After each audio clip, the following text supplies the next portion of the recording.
of the Shroud. Welcome back to Shroud Stories. We have noticed that everybody seems to want to learn how to catch more waves. It makes sense. I mean, I want to learn how to catch more waves too.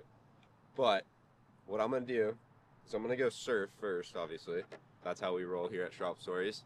And then after, I'm going to break down how to catch more waves in your session. And it comes from equipment, mindset, and positioning.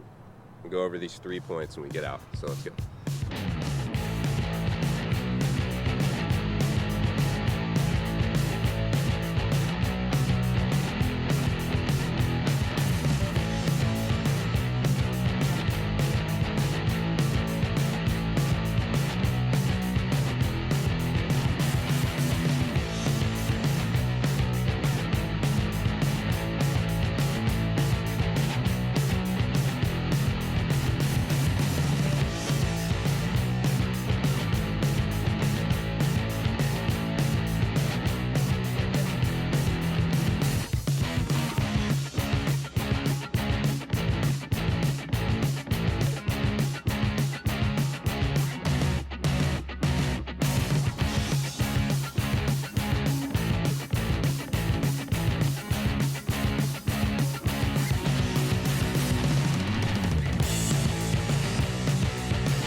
Alright, so that was a pretty fun surf.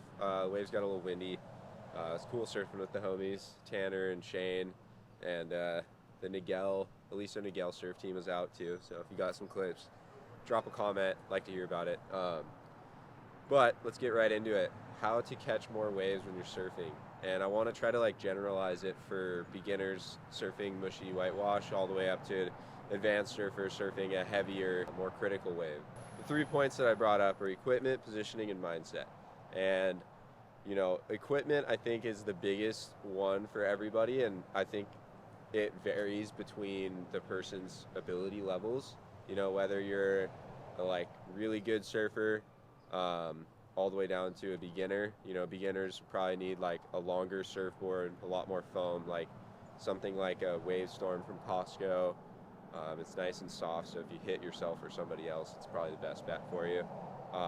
But the reason it's the best for catching more waves is because it's really long, it's really buoyant, and it's really easy to maneuver around, and that brings me into positioning, but we'll get there later. So for beginners, wave storms, longboards, things like that, and then down to thick, big, wide fishes, long fishes, longer surfboards. And as you get better and better, you can slowly progress to a smaller and smaller surfboard. once you get to the advanced position in surfing, you can play around with different size surfboards. Like when the waves get bigger, it's better to ride a longer board. Like I'll ride a 6'8" when the waves are bigger and barreling, because I want to be able to position myself easily, like be able to paddle over to certain areas better, quicker, and faster. So that's why equipment is the biggest part of it. You know, picking the right surfboard for the right conditions, which I did another Shroud on that. Scroll back down, click on our little profile, and go find the right board for the right conditions episode. It's a good one. But equipment's big. Mindset is huge, because I notice personally, if I go into a surf and I'm grumpy or frustrated or already going into it with a poor mindset, I have a terrible surf. I don't get many waves. I get really frustrated easily. The crowd bugs me. Everything kind of bugs me. So I think going into surfing, not with the mindset of I'm going to go out and rip. I'm going to go out and do the coolest turn or air or biggest wave, whatever it may be, is the wrong mindset to go at it with. I think the best thing that I've found is to go at surfing with, I'm going to go splash around in the ocean with my friends and have fun and laugh. And even if you're going out by yourself, there's always people out there that'll become your friends, or could become your friends if you're nice. But I think going into it with a positive mindset allows you to catch more waves and have a lot more fun and a lot better experience. And then third point, positioning. You know, I kind of touched on it with the equipment situation, but positioning's huge for catching more waves. It's something that you can only really get with more experience in the water. And I think a big part that I like to do is stand on the beach before I paddle out. I mean, all the way back to when you're laying in bed in the morning, you just woke up and you're checking the cameras and trying to figure out where to go. I like to look for a place that has the least amount of people and the most amount of waves. I mean, that's kind of everybody. I think everybody's kind of on that same program. But, you know, that goes into positioning as well. You're setting yourself up for success. You're setting yourself up for catching more waves. So then I'll get to a beach. I'll pick, let's say, San Clemente Pier. And I'll show up to San Clemente Pier, and then I'll position myself again. I'll stand on the sand and be like, okay, there's a peak over there, there's a peak over there, there's a peak over there, there's 30 guys over there, there's 10 guys over there, and there's no one over there.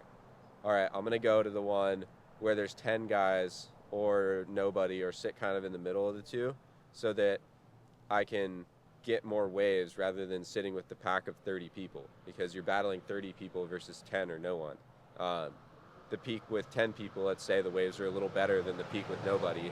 If my skill level was a little lower, I'd go to where nobody was so that I can catch a bunch of waves and ultimately get better at surfing quicker. And, you know, if I was a little bit more advanced, maybe I'd sit with a group of 10 guys, I'd paddle out slowly, make my way out, and let everybody kind of get waves while I'm sitting there getting situated.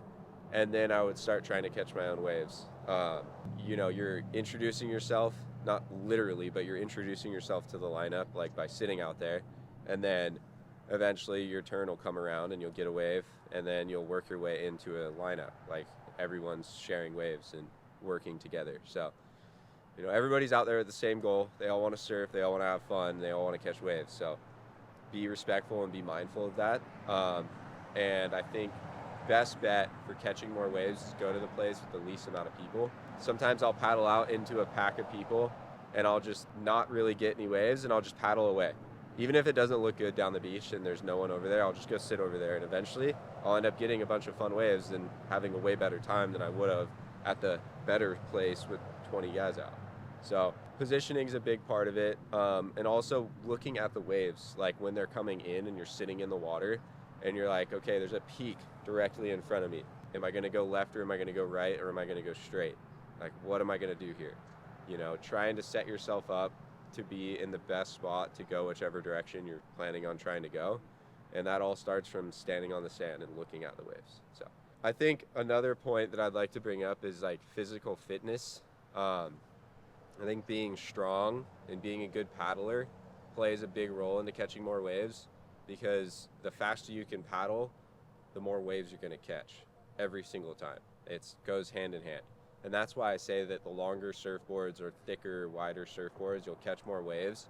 You may not be able to do as radical maneuvers as you would like to do, but until you can catch a bunch of waves easily on that, then start transitioning into smaller boards that you can do these radical maneuvers or try to do them.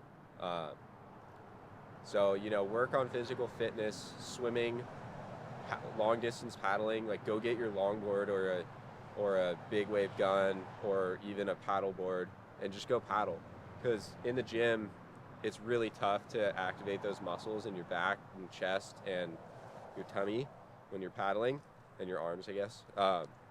So I think the best exercise for surfing is surfing. The more paddling you do, the stronger your paddling muscles are going to get, the more waves you're going to catch and turn. So I think that's all for now.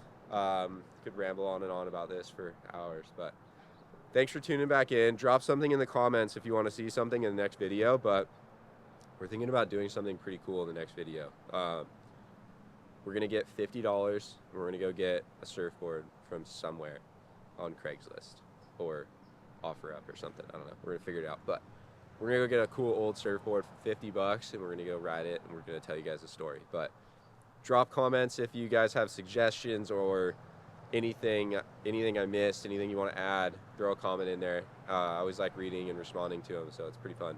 But I like when you guys engage. It helps me figure out what you want to see. So this is Shroud Stories. I'm Colton Sullivan. This is Connor Eck behind the lens over here, legend. And thanks for tuning back in. Come back next week. Catch you later. Oh, and shop Racetrack.